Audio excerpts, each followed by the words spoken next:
Hello everyone. Let's begin working on this beautiful set. We start off with a slab of 0.6 centimeters in thickness. We roll it and then we smoothen, and using a teardrop shaped cookie cutter we cut out the shape. This is for the earrings. 0.25 centimeters in thickness basically is the thickness of that slab, and using a smaller shaped cookie cutter we cut out a pair.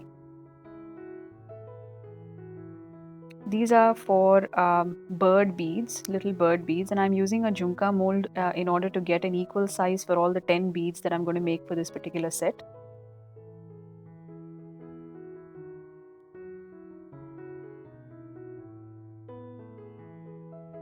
So we take take one of them, make it into a round ball, make one end pointed, give it a bit of a bend, and from the other end just pull up the top part a little bit to create the head, followed by the beak. So if you see, I'm just pinching the front part gently to create a beak, and once you have a basic structure formed, we can go on to do all the rest of them as well. So once the basic structure is formed, I think at a later stage, what I do is I first make them, and then I go on to smoothen it with a little bit of oil. I just prefer doing it that way. If you see, that particular bead is all nicely smoothened out with a little bit of oil. I am not using water at this stage because my clay is already pretty wet. So I just thought I should not use any more water. Now that all the beads are ready, remember that the beads are facing the opposite direction. So 5 face the opposite direction, and obviously, the others go on the other side of the chain. So I made a little hole using a needle tool. Now we can start working on the pendant. Smoothen the pendant and just turn it a little bit in order to create that paisley form.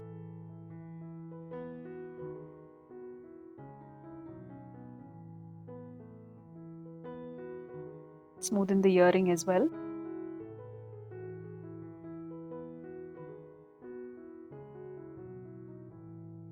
This is just a shot glass, plastic shot glass that I had. It's very old, but you can just use a cookie cutter to get this kind of a plain round shape. That's pretty much it. I'm not going to do anything more to that particular pendant apart from adding hooks. I'm doing the same thing for the earrings as well. The Nichrome wire hook that I'm going to be using for the pendant is gauge 24.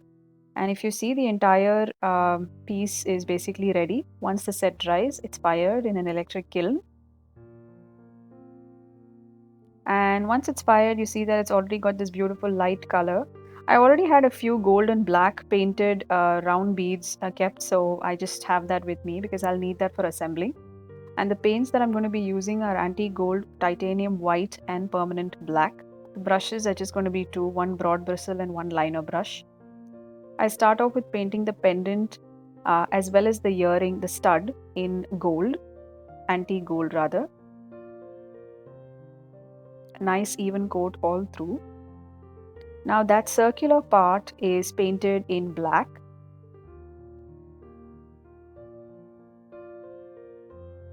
I'm just being very careful in applying the paint so that it doesn't seep out or go anywhere else, because when the color basically goes elsewhere, it's very difficult to wipe off, especially a darker shade like this.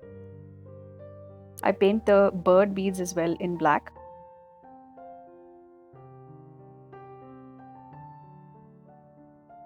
I just design each of the bird beads in this really easy, simple design using white paint and my liner brush.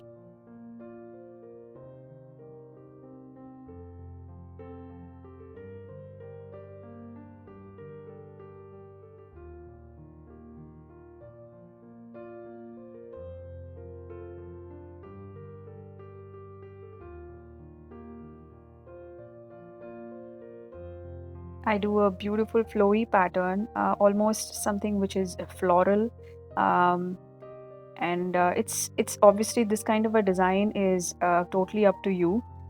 A few of you might like it, a few of you may want to do something else. Even creating a design like a mandala would be perfect on something like this.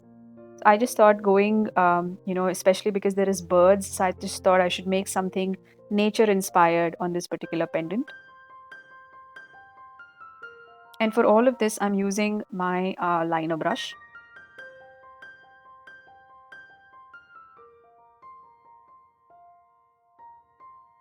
This is a beautiful combination of colors here. I don't think you should really try and add anything more to this because, I think this is just right. Gold, black, and white. So now that you see everything is dried, it's time to varnish. This is the product I use. Give it a good shake and transfer a little bit of the contents into a bowl or a container. And using a broad bristle brush, we can apply a generous coat all over. I will, because there are not too many beads, I have also painted, rather varnished the beads as well. And you'll just see in a bit as to how I have let them dry. If you see, the beads are all varnished and they are drying on that sponge. This is now all dried up. It's time to assemble. You see, I have these little gold beads. You must have seen me use these. These are just very good quality gold beads, metal beads, gear wire, crimp bead,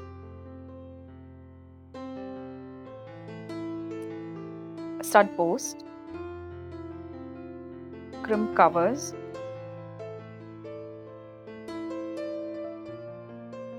and jump rings.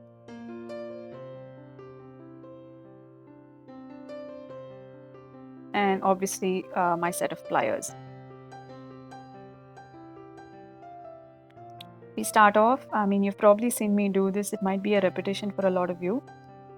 I obviously put the gear wire through the crimp bead, followed by the jump ring. I turn the gear wire around it, and then I make sure I press the crimp bead very well and cover that crimp bead with a crimp cover.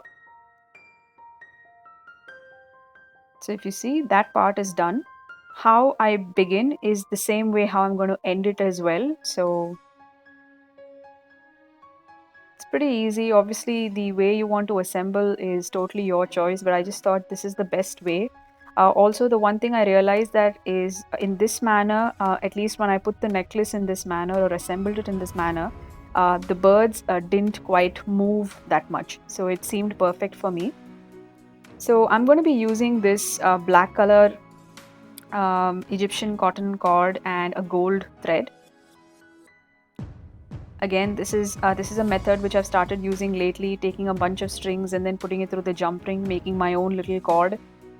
So what I've done here is just removed it because instead of adding a knot over there, I just wanted to wind it around with a little bit of the gold thread so that it has a little bit more of finished appearance. So if you see, this is much better. So I just removed it, put it in, and then I inserted back. And this is a thread bead. In fact, usually you see me use a wooden bead, but this is a thread bead, and I realized that it fit perfectly in this set of for this number of cords.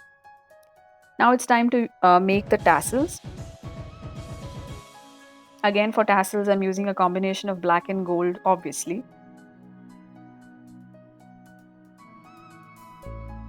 I have detailed videos of how I've made tassels previously. I'll try and link a couple of those videos in the description box. Now for the stud post, I use E6000. I leave it to dry for about 3 full days before use, and that's pretty much it. The entire set is ready. Doesn't this look absolutely beautiful? The combination is a personal favorite. I really like the combination of black and gold with a little bit of white. I think it never fails. So I really hope all of you enjoy watching this video. Do let me know what you think of it in the comment section, and as always, I'll get back to each and every one of you.